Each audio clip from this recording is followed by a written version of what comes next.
Hello and welcome to another episode of Statford Bridge Chelsea by the numbers. Chelsea won 4-3.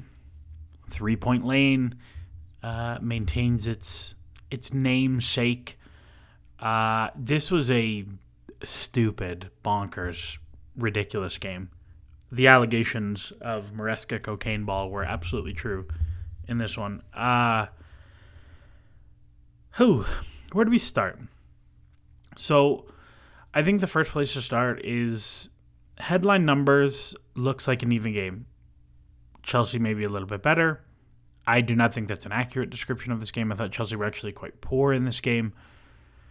2.8 to 2.9. When you strip out the penalties, it's actually like a 2.9 to 1.3 game. Spurs were probably like a little bit hard done by to lose this. I think a draw on balance might have been closer to fair, where I look at Spurs goals and, okay, the Son chance at the end only happens because of like where the game is at the end. So you can take that one out. You're quite fortunate to get a bunch of weird slips and kind of like freakish moments. And so I think when you strip all of those things out, a draw-ish is fair. Spurs may be a little bit better. But I think on the balance of it, I think Spurs punched Chelsea in the face really hard. And Chelsea sort of took it and managed the game and bounced back and got their goals. And I will say at halftime, at no point did I think Chelsea were going to lose the game. I was pretty confident we were going to equalize. And if we equalized, I was pretty confident we would go win the game. It's very odd. Spurs felt right on the precipice of collapse basically the whole game. And Chelsea did not play very well, but they got their goals, and Cole Palmer scored his penalties. And I think that is really the story of the whole thing. 17 shots to 13. Spurs get 6 big chances. I think some of those are quite generous big chance definitions, but here we are. 47 to 26 on the box touches. It's not a very good Chelsea performance. Like, just straight up, I thought Rob Sanchez in particular was very poor. Very, very, very poor. He should probably do better with the Kulusevski goal, but also like horrible turnover for a Solanke big chance. I thought Cucurella had a very poor game. And I think one of the other people who struggled significantly was Benoit Badiashile for mostly tactical reasons. So if we pull up the board, the way this game played is that Spurs pressed 4-1-4-1. They pressed very aggressively with their eights in predominantly in Kulusevski being the one to go. And Chelsea started with Benoit Badiashile as the right center back in the pair, which we saw against Leicester last weekend, or whoever we played. Against Villa last weekend after Fofana went down, and he was very, very good there. Very, very good there. And what we saw this time was that because Chelsea built in the three such that he was the right of a back three, did not work. Basically, every single possession, the ball ended up with Badiashile. Because he's on his left foot, Heung-min Son does not have to curve his run aggressively to get out to Badiashile. He can just go straight, which means the lane to Palmer never opens up, which means that the 2-8s can jump the double sixes really aggressively, and now you have no good option, so you go back to Sanchez, who kicks it long, and half the time he doesn't kick it long, he kicks it to a Spurs player. And that was the big tactical story of the first half, is that Spurs forced Chelsea to the right, but Badiashile was unable to play around into the winger. For example, the way we saw on the opposite end all the time, that Spurs would go into Van de Ven, they would play around into Son, who would then take his first touch inside past Caicedo, and they had all sorts of dangerous moments off the back of that. Chelsea were totally unable to get the same action out of them. Instead, What we did get was actually a lot of Badiashile playing into Lavia, and I thought this was Lavia's best half of football, perhaps ever, where he was so good at receiving in really, really scary situations. He's received and had to play like a back heel split between two guys to get out of there. He's dropped the shoulder to roll people and was very, very good turning, getting out of pressure, and getting Chelsea going the other way. Like, genuinely excellent at evading pressure. I thought he was a little bit jump happy defensively. There were a couple of moments that I thought were quite good. He also clearly got rolled a couple times. His yellow card I didn't think was quite a yellow card. It was very far from goal. Spurs did not have numbers for it. They did not have the pace. It was a soft yellow in my opinion. But I thought he was quite good defensively. And then at the end of the game, again, he rolls Kulusevski and he gets cranked with an elbow and goes off at halftime. And the sub that we saw in the second half was that Caicedo went back to midfield from right back. And we saw Caicedo and Enzo deeper together as the pair. And we saw Malo Gusto come on for Lavia. And we saw Cucurella go into this left 10 role or left 8 role. And now Badiashile was the left of the three and Colwell was the middle. And this is where we got to in the second half. And Malo Gusto has not looked great when he plays in this role. And I thought he actually looked very good in this game where he was quite good evading pressure on the dribble, so it was much more difficult for Son to just sprint out to him. This has also been a theme in Spurs games that they have faded significantly in second halves just due to the extreme nature of how hard they press. But I think it was a really good adjustment from Maresca at halftime. He said that Lavia felt something in his hamstring.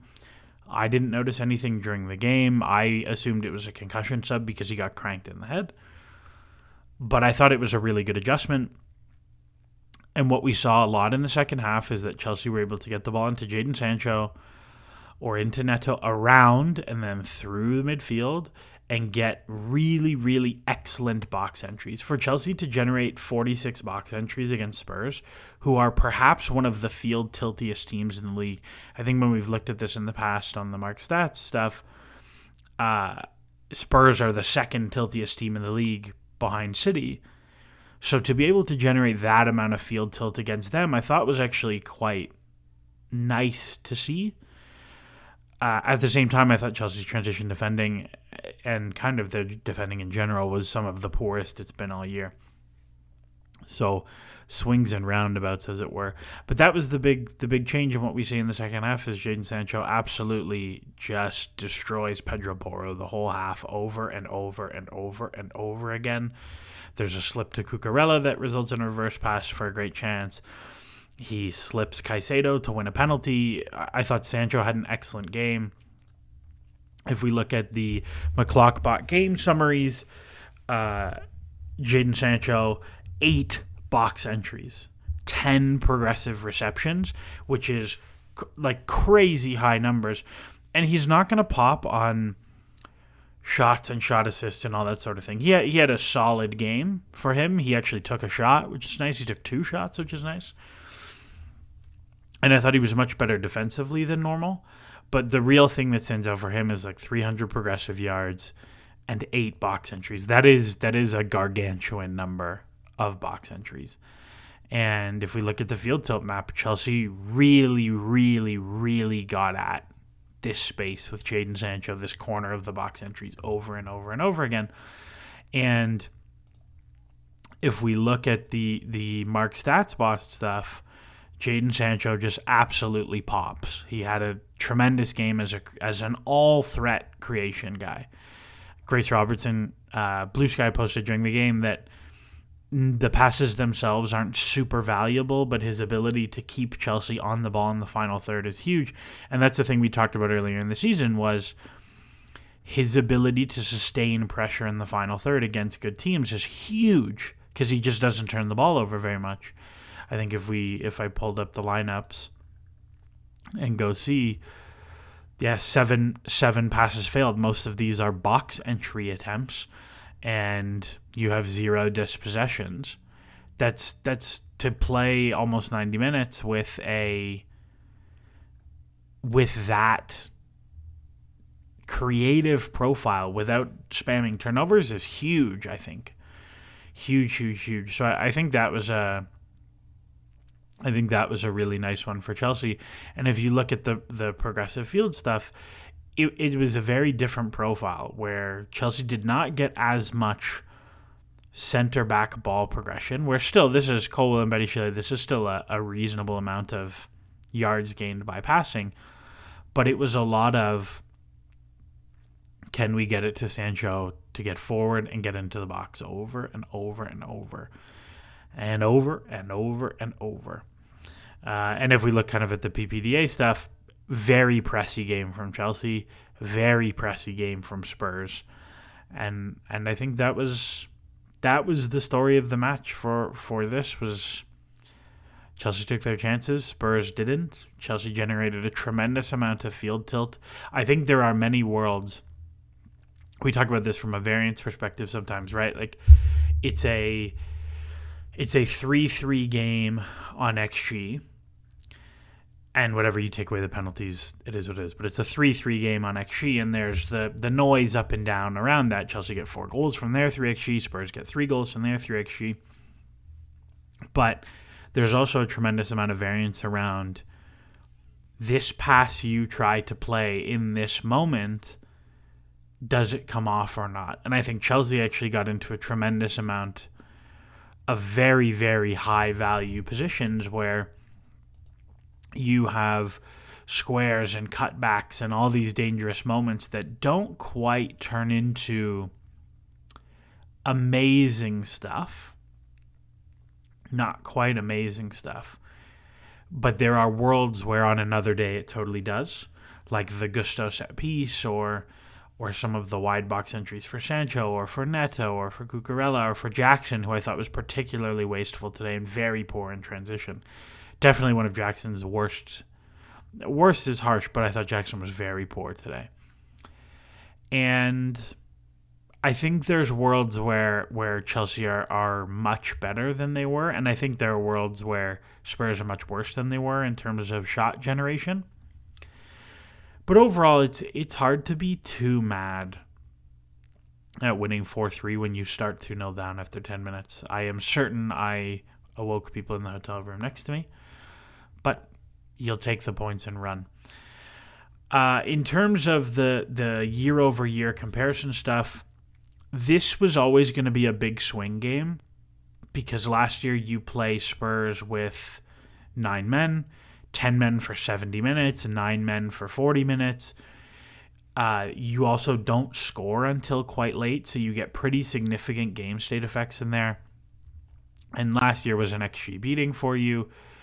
You end up winning 4-1. This year you win 4-3. It's a bit of an XG mauling the other way, so you have a 4-goal XG swing there. And even then,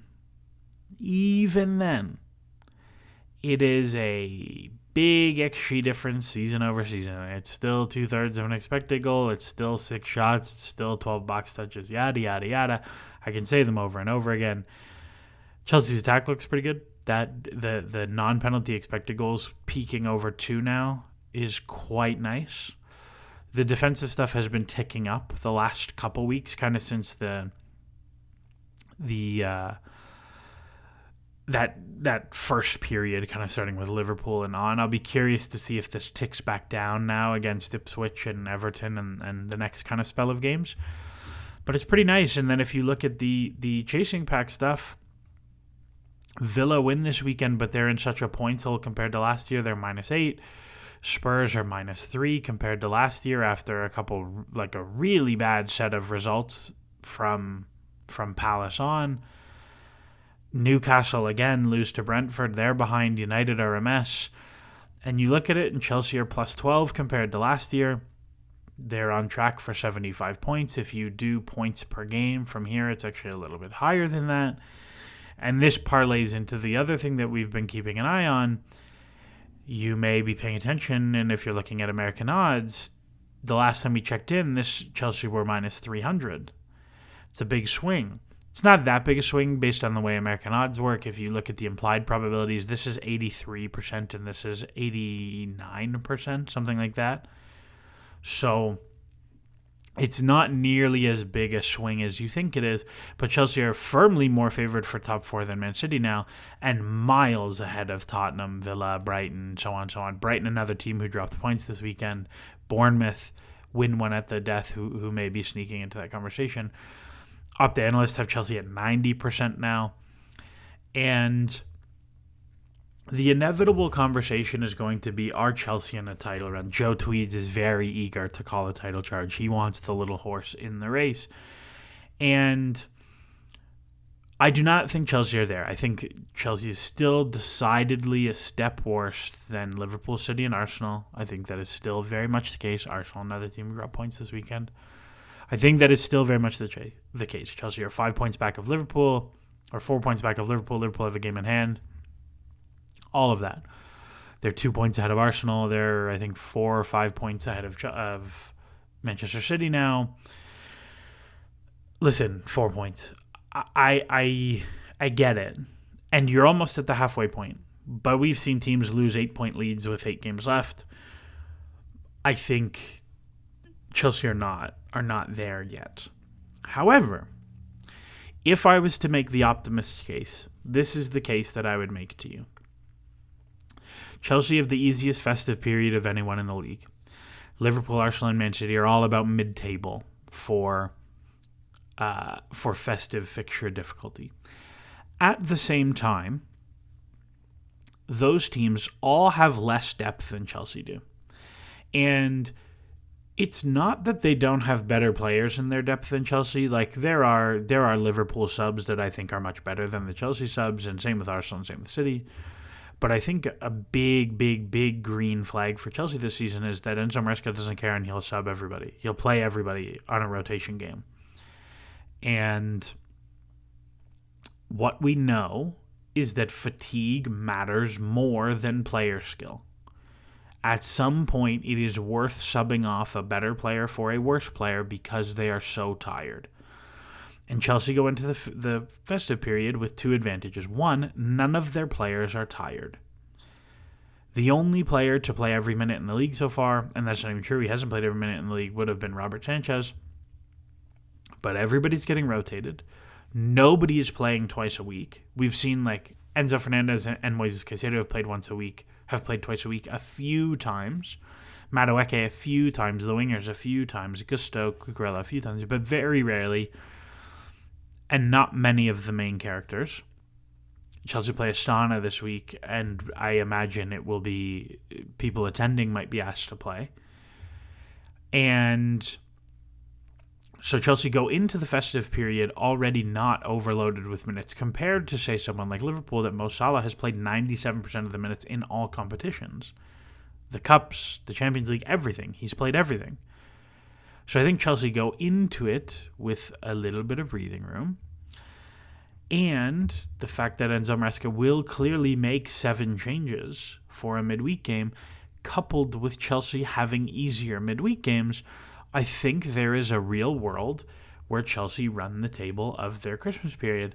And so if we look at the next couple games, just in the league, you have Astana and Shamrock Rovers as midweeks that Chelsea will rotate entirely for.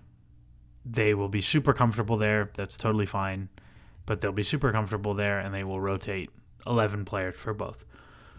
The teams above them and the teams around them all have Champions League, Europa League games that they have to play real teams for. They can't get away with.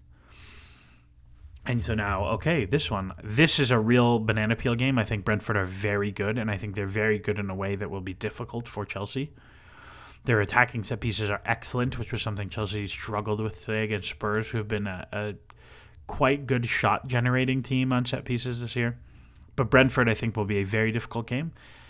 But then off of the back of that, you have midweek full rotation. Everyone is now fresh for Everton. Midweek game. Next game. And you can rotate. And Chelsea have also been dealt quite a fortunate hand in terms of when the games are played. Playing on the 30th and not the 29th, for example, is quite the advantage, I think. And Fulham are clearly the best team of these 4. But you're at home for that one. Maybe you come back off of Shamrock and you play a somewhat rotated team to prioritize Fulham. I'm not sure, but it's Everton away. That's a tough one. We'll see. But I think there is a very real chance, not super high, but a very real, measurable chance, like greater than a 10% chance, that Chelsea come out of this 7-game period with 7 wins, and that would be 11 straight wins, 12 straight wins, including the Conference League. I don't think it's super likely, but I do think it might be something like a 10%er. But I think there's a real chance. I would say it's quite close to probable that Chelsea don't lose.